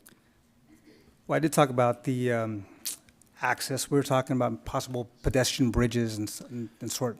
Yes. Who would be responsible for building that if that were to come to fruition?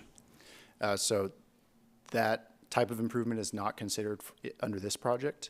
If it were to be taken forward, that would likely be an initiative at the city level, the local level, to design and construct that facility. Great, thank you. Vice Mayor Joseph. Okay, thank you for the presentation. And I want to do a little bit of background on this. Councilmember Oro is correct that this has been like 10 or 15 years or probably 20 years in the making. But in all fairness, a lot of that has been because Caltrans and NVTA and the City of American Canyon were at odds over the basic concept of we wanted a 6-lane highway and everybody else said it wasn't going to happen. So a lot of about 10 years of nothing happening was just two entities bumping heads. About 5 years ago, we were persuaded to say, all right, let's not pursue 6 lanes, because after all, it may not even be that much of a bucolic highway. It'll just be a busy highway with 6 lanes. So it's only been in the last 4 or 5 years that we decided to, okay, let's do 4 lanes. Let's go through the process that Caltrans likes. And quite bluntly, we have certainly not been going at lightning fast speeds, but we have in the last 5 years gone from a concept to the environmental review to 2 years from now we'll have the plans and specs, and we have funding for that. So we are making good progress, and the reason it's taken so long, quite honestly, is we spent about 10 years, going toe-to-toe, not backing down, and nothing happening. So I want to remind everybody that it's something I've used to say, it's going to be 10 years from the time we decide what we want to do before you'll see it. And if you take 10 years arguing, it'll be 20 years. So that's my little sermon on that one. Let me now focus to a couple of things that are important. I think the adaptive signal certainly sounds good, but I've been around long enough to see all kinds of synchronized signals not working. If this includes cameras and sensors and AI computer technology, then I'm willing to believe that it might be something akin to the traffic cop at the intersections being able to look in real time and say, okay, you cars can go and you guys can't. That's also a reference to something that was like 70 or 80 years ago, so maybe people don't know what I'm talking about. But I'm kind of okay with synchronized signals. I was always apprehensive about roundabouts, especially a 6-lane roundabout, and the fact that no one's ever done it like this, is good enough for me to say, let's go stick with signals. So now we get into some of the weeds.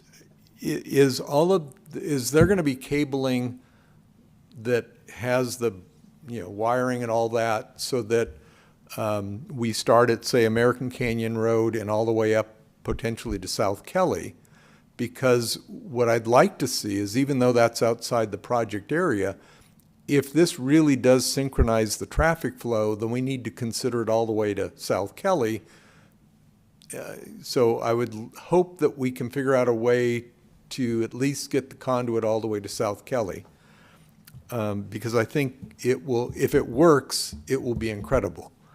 The second part is I'd really encourage that we defer adding 2 new signals until we can see what this synchronized signaling works for the ones we've got. And in particular, the 2 signals at Rio and Eucalyptus. Those are so close that originally they weren't supposed to be there. It was supposed to be one or the other, but not both. We just never did anything. But it now presents itself as a good case study.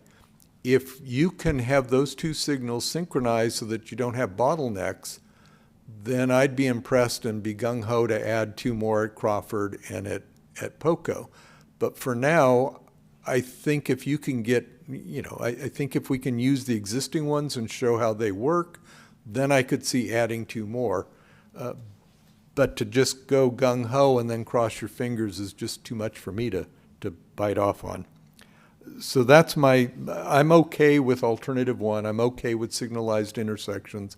I'd like to defer the 2 extras until we see everything work. And that's why I'm hoping that you can design this so that you literally just kind of plug in new signals and you don't have to do a whole lot of additional engineering or modifications. The last couple of comments relate to the 35 mile an hour. Is part of the reason the traffic will slow is because the lanes will be slightly narrower so that you feel like you shouldn't go as fast, or is it just relying on enforcement? That's correct. The lanes will be reduced from 2 to 11 feet. And so the narrower lanes encourages slower speeds. We'll also be, working to, as part of the project, installing, preemptive speed zone signage at either end of the corridor, alerting drivers to reduce speed. And I will note that I said it a couple times, the goal is to get to 35. Right. 35 would have been the speed limit that we use had we move forward, or if we move forward with roundabouts. Signals is a little different. We are still modeling if traffic can move efficiently through the corridor at 35 miles an hour. It's possible it could be 45 miles an hour, and that's pending analysis, coordination with Caltrans, a few other things. Okay. The final one is for our local concern, and that is we are going to have to contribute something towards this project. The bulk of the funding, I think, will be state or federal, but we're going to have to pony up something. And so it would behoove us to start thinking about how we can start generating some of that revenue. Tweaking our traffic impact fee is certainly one option, but we've also talked about charging development along the corridor. Well, we've historically conditioned people along the corridor to underground utilities or the power lines. It may be better for us to say, just give us a dollar amount and don't worry about it, because we know in a couple of years Caltrans is going to come through and do it all. But the more money we can put in our bank, the more we can underwrite either the next phase or matching for construction. And it would expedite development on the corridor if people didn't have to go through all the harangue of undergrounding power lines when Caltrans is going to do it in a more comprehensive, systematic fashion. So off topic but related, we really need to pursue some kind of in lieu fee for undergrounding, certainly along the 29 corridor, because I think it makes more sense to collect the money now and have Caltrans take care of it all at once later on. So those are my long-winded comments. Thank you. Any other comments from council? Seeing none, Madam Clerk, or Madam Attorney, for clarity and for the record, since this item was noticed as a presentation or receive file only, can you confirm the proper way of closing this item? Sure. For receive and file, you don't really need to make a motion to receive it. The item was not agendized for action, just to receive the presentation and provide any input, which has been done through public comment and through council comment. Thank you, thank you. And with that, Grant, Danielle, thank you for the presentation, and council, thank you for your dialogue. So we'll close item number 7, and we'll move on to the management and staff oral reports. Mr. Holly, I do see item number 8 as the OpenGov presentation and recommendation. Yes, Mayor. As staff is going to start funneling up here to the podium, the purpose of this item is a bit of show and tell. We are and have been using now the OpenGov software platform for a variety of things, and more recently have started to use them in our community development department for building permits, but we use it in a bunch of different areas, and we thought it would be good to showcase what we've been doing. So with that, I'll kind of let staff take it away. Thank you. Good evening, Mayor, City Council, fellow staff, and community members. I'm Jem Cruz, the Finance Director, and joining me will be Norman Woods from Public Works and Julianne Gilfus from the Community Development Department. And tonight we're jointly presenting our OpenGov use case. So OpenGov is a platform designed to make our budgets, permits, and projects easier to understand and more accessible for both the public and council. This presentation will briefly walk through why transparency matters, what challenges we had before, and how OpenGov improves access and understanding. So why transparency matters is essential to building trust between the city, the council, and the community. Residents and council should be able to easily see how decisions are made, how public funds are used, and where projects stand, without needing to sort through complex reports or requests of information separately. When information is open and easy to understand, it strengthens accountability, improves communication, and increases confidence in local government. So what wasn't working before? Before OpenGov, we had Our information existed in multiple platforms, which made it harder for both staff and public to access and understand. From a finance perspective, budget information was available, but not easy to explore or visualize without significant effort. Internally, it was difficult to navigate multiple spreadsheets across the different departments and trying to gather all of that and compile it into one place. The same thing for assets and purchasing. Records were spread across the different platforms and files, making them difficult to share and manage. From the permitting standpoint, applicants often had difficulty tracking the status of their permits and understanding what the next steps are, resulting in emails and extra phone calls. These challenges weren't about the lack of data, but accessibility and clarity. So what OpenGov improves, it brings all of the information together in one centralized, user-friendly platform. Budgets, assets, projects, and permits are now visible in one place and use plain language and clear visuals. For staff, this means more efficient workflows. Tasks and approvals move through clear, trackable steps, reducing delays and follow-ups. For council, it means clearer, more accessible information when reviewing budgets, projects, and financial data. And for the public, it means easier access to city information anytime without needing to request it or waiting for staff response.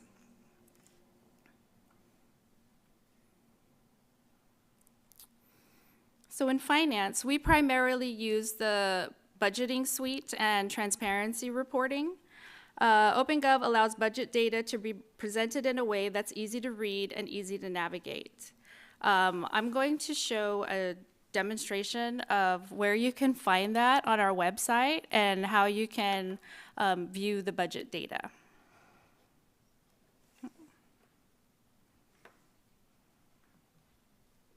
Oopsie.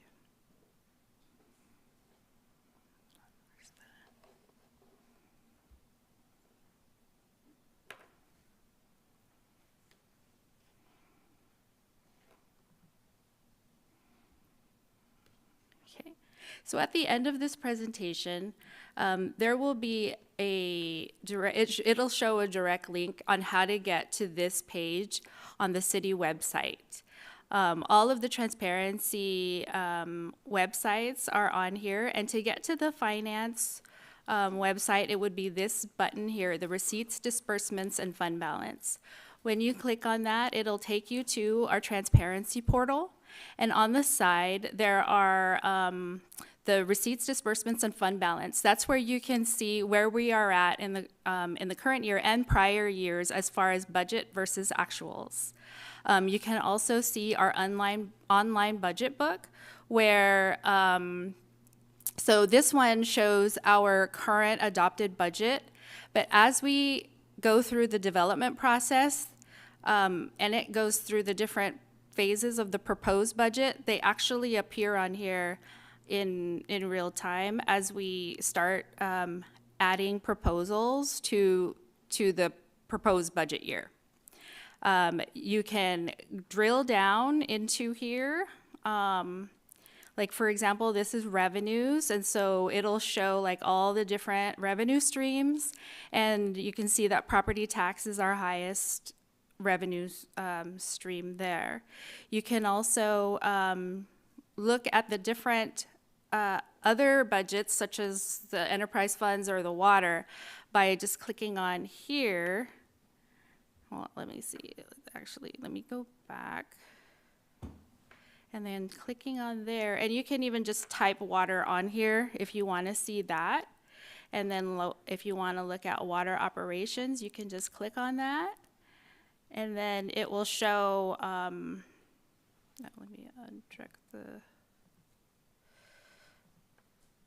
so it'll show, so this is the current adopted budget for water operations. And then you'll see like expenses are higher than the revenues.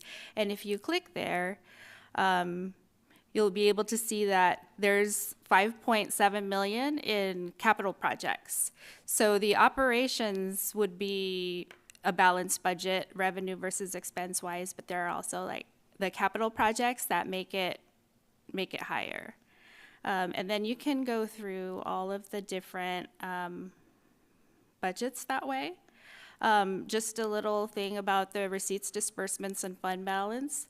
So here you'll see, like, this was our 25-26 budget. We're now in February. And so this shows you where we are cumulatively in the fiscal year.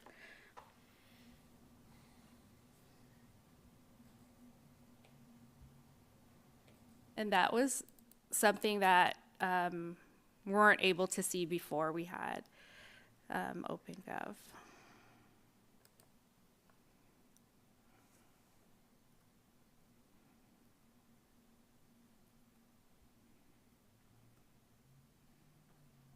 Okay, and so now we'll move on to the Public Works portion and how they use OpenGov. Gonna actually remember to move this up this time. All my coworkers always leave it down, and they put me after Jim for a reason, so I would not. So I'd have to duck down and actually have to do this. So I am Norman Woods, Assistant Public Works Director. Building on what Jim had said, what she just recently presented, I'm going to give a real brief overview of the three primary main points that we use for the Public Works Division, which is, as you can see, tracks, equipment, replacement, and repairs all in one place. Essentially, that's our asset management. Simplifies our procurement. That is more of Noni Thomas's area right there. And the last one is integrates Public Works and community development permits all in one place. I was prepared to give a demo, but I'd have to log out of this platform and log into another one. So essentially what you're seeing right here is an asset management page. You see the blue lines right there? That's a representation of some of our water lines. The yellow line right there is a representation of our recycle water lines. On the bottom, you can see our assets, the non-assets, and the activity level, whether it's traffic control, repair, or investigate. Those lines signify an asset that the city of American Canyon has within the city. We also have other representations like hydrants, park benches, open areas, all throughout the city of American Canyon on various different pages, but that's just a representation of the asset management. And this right here is our procurement page. It places all our procurement services in one place. Our requests for bids, proposals, and quotes can all be posted on that one platform, which allows the city to respond to inquiries, sorry about that, upload addendums and other changes. And the city can also report issues that can all be tracked in real time. Essentially what it does is provide a lot of transparency.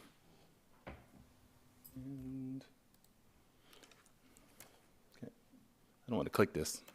Okay, I'll leave it alone right there. And that's essentially the end of the Public Works presentation. And if you need a demo for that, we'll come back at a later time.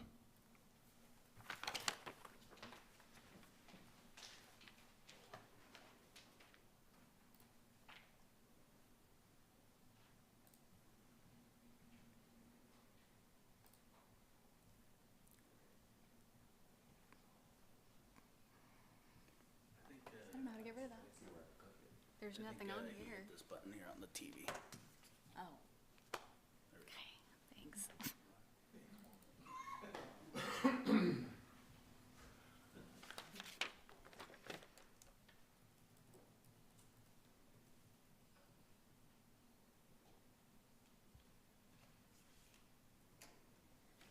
Okay, in community development, we use OpenGov's permitting and licensing module, which has significantly improved communication and transparency with our applicants. Applicants can view the real-time status of their permits, pay fees, and download a copy of their permit card, all from a single platform. This reduces the amount of time staff spends responding to emails and phone calls. Applicants also no longer have to come down to City Hall to make a payment on their permit, since they can do it from OpenGov. To further assist applicants, we've created a brief instructional video step-by-step guide on how to apply for an over-the-counter to demonstrate how to navigate and set up an account online. The video is available on our website, and I'll play it. Permit through the City of American Canyon's new online system powered by OpenGov. This platform makes it easier than ever to submit applications, track your progress, make payments, and even schedule inspections, all from one place. Start by visiting the City of American Canyon's permit portal. In the top right corner, click Login or Sign Up. Choose Sign Up to create your OpenGov ID. All you need is an email address and a password. Once you log in, you'll notice the top right corner now shows your name. This is your dashboard, where you'll manage everything related to your permits.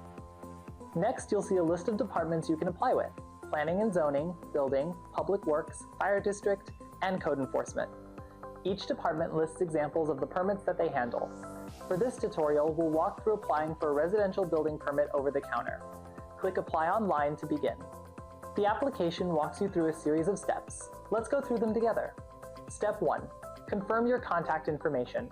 Your name and email will automatically fill in. Step 2. Enter the location. Start typing your project address. The system will suggest matches as you type.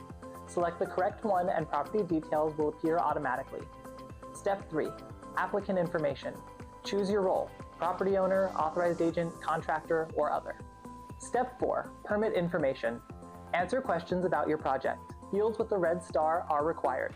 Hover over any question marks for helpful tips. Step 5. Workers' Compensation Declaration. Choose the option that applies to you. Owner Builder Declaration.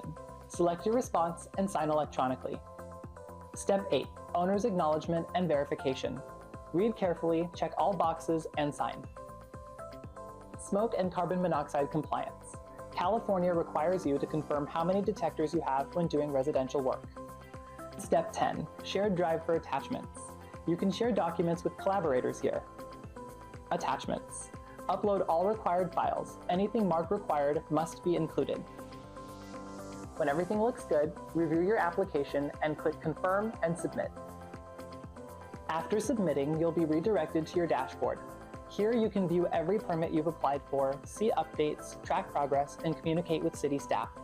Click on any permit to view its details, including your permit number, attachments, and messages. If you need to make a change after submitting, contact city staff. They can help update your information. You can also add guests, maybe a contractor or a family member, by entering their email and clicking Grant Access. They'll receive an invite to collaborate on your application. Each step of your permit process is shown with a color icon. Green means complete, gray means skipped or waived, and blue means it's the active step. Click on a step to read notes, see reviewer comments, or leave a message for city staff. When your permit reaches the payment step, you'll see an itemized list of fees. You can pay online by credit card. Please note there's a small processing fee, or by e-check, which has no fee. If you prefer, you can also pay in person at City Hall. Your payment information is secure. The city only receives confirmation, not your bank details. Once payment is complete and your permit is issued, you can print it directly from your dashboard. Under Permits and Documents, you'll find all issued documents available for download at any time. To schedule an inspection, go to the inspection step and click Add New Appointment.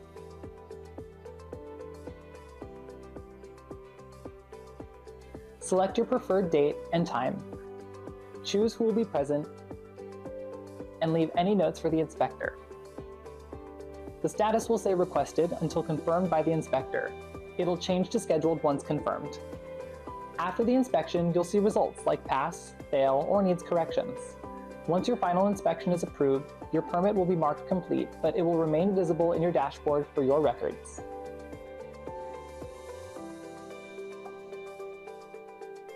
And that's it. With OpenGov, applying for permits in American Canyon is faster, simpler, and completely online. If you have any questions along the way, our city staff is here to help. Just use the message feature in your application or visit the city's website for contact details. Thanks for watching, and we'll see you in OpenGov.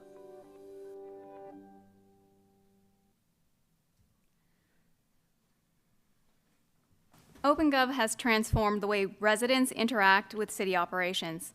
Residents can track permits, check budgets, and follow the progress of city projects.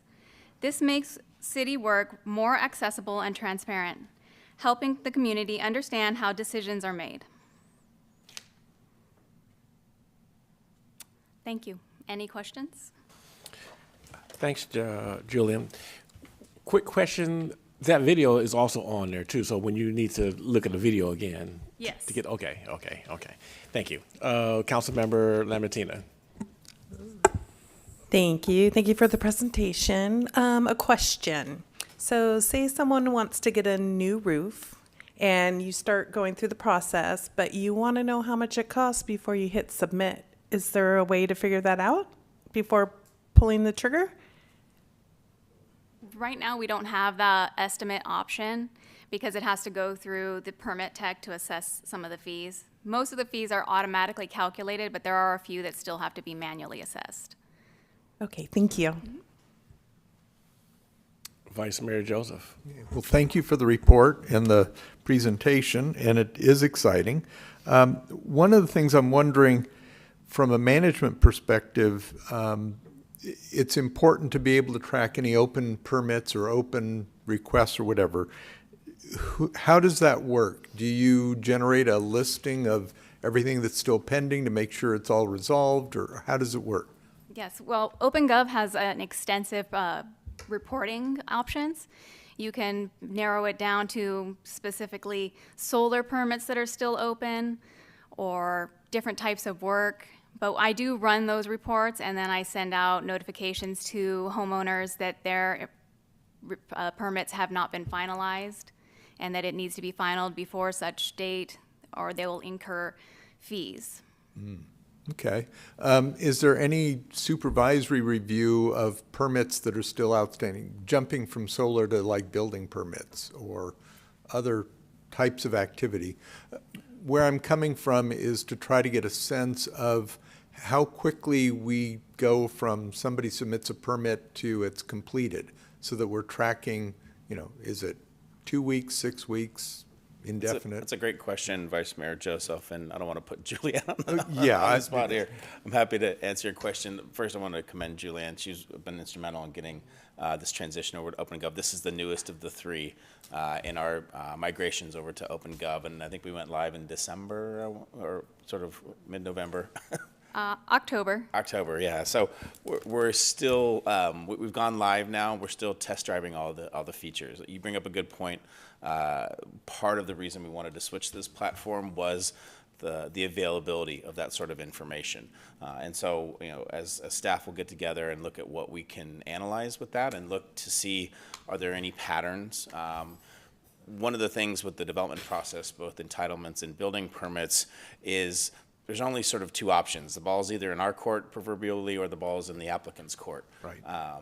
Nowadays, the electronic submittal means it's not in migration in between. Before, when we used to have paper in transit, there would be weeks where big boxes of files and paperwork was just going from one place to another. We've eliminated that. So it really is ball in city court or ball in developer court. And that's one of the metrics I'm most interested in, because if it takes 6 months to issue a permit, my question is, how many of those days was the ball in the city's court versus the applicant's court? We have timeframes involved in a lot of things that we're doing, whereas applicants don't. They can work on it when it's important to it and then submit, and then give it to us. We give it back to them. They could wait 6 months, 8 months, whatever it's convenient for them. So this software will give us the opportunity to analyze that data.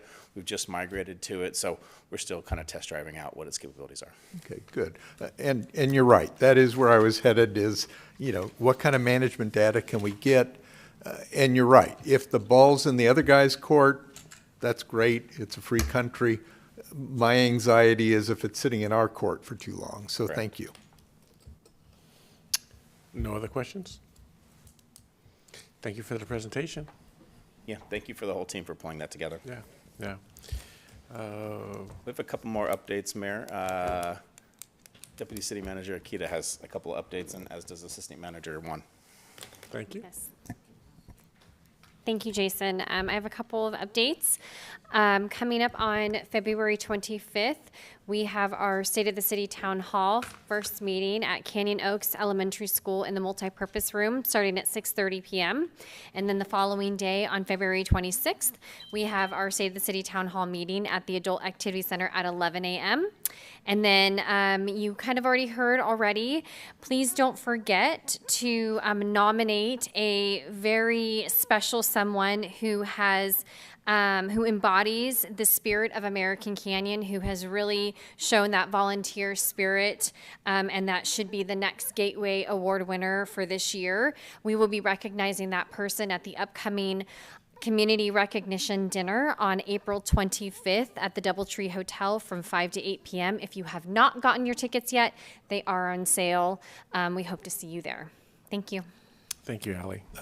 Wait, what's the deadline for Gateway Award nominees? Oh gosh, you're putting me on the spot.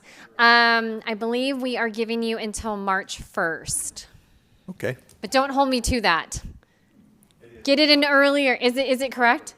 All right. Okay, good. We'll hold you to it then. Thanks. Juan.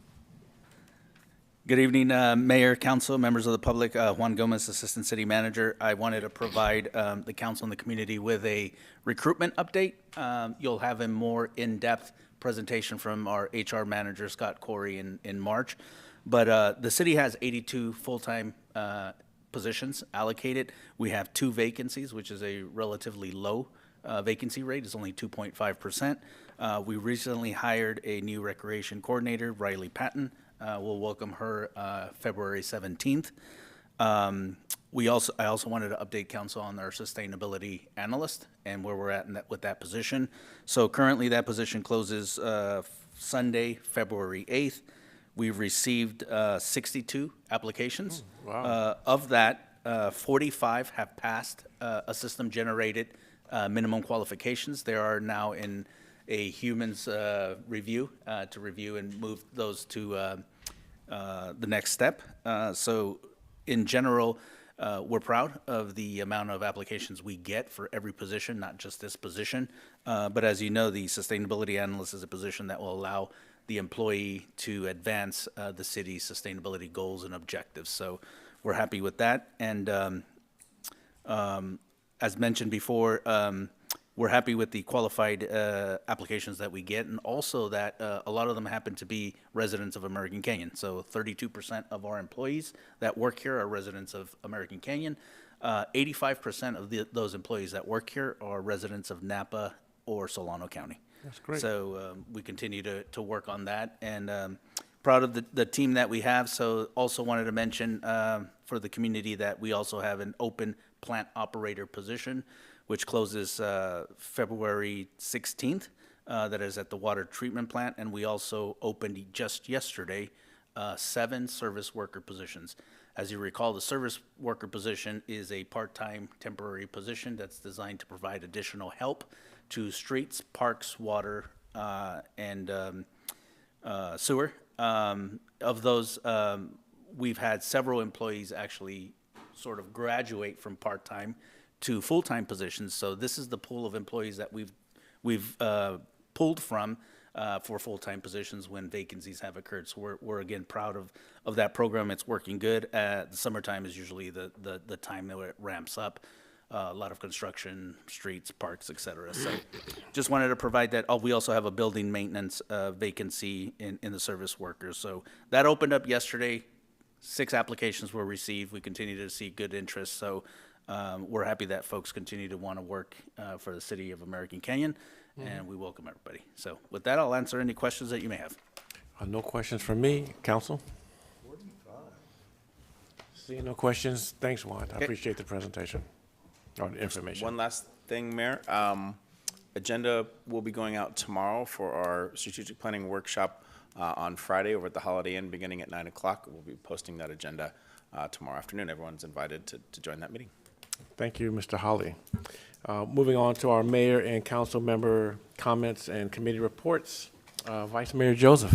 Well, I just wanted to make a couple of announcements. February 19th in room 5 of the Mycologic Center, the Art Foundation will have their first Third Thursday event.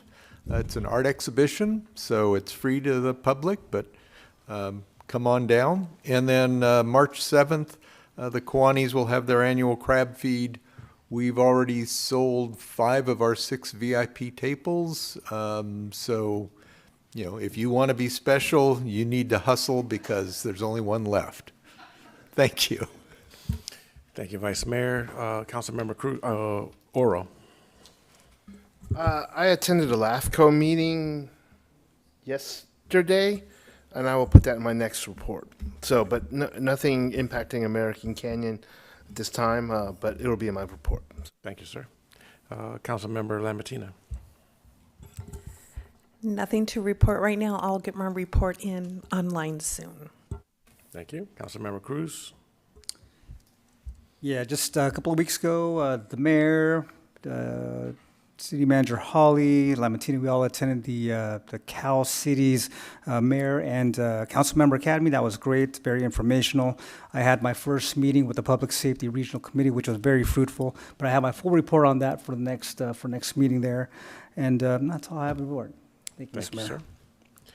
Sir. Future agenda items, Vice Mayor. Yes, I have a couple. Number one, harking back to the public comment, I would like to ask the council to go ahead and have a resolution of support for Joint Congressional House Resolution 46, if the council's so inclined.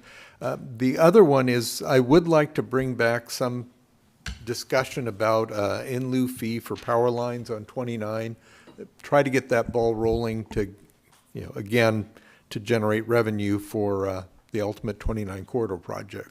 So those two items, if we could. So is your resolution for 46 a motion?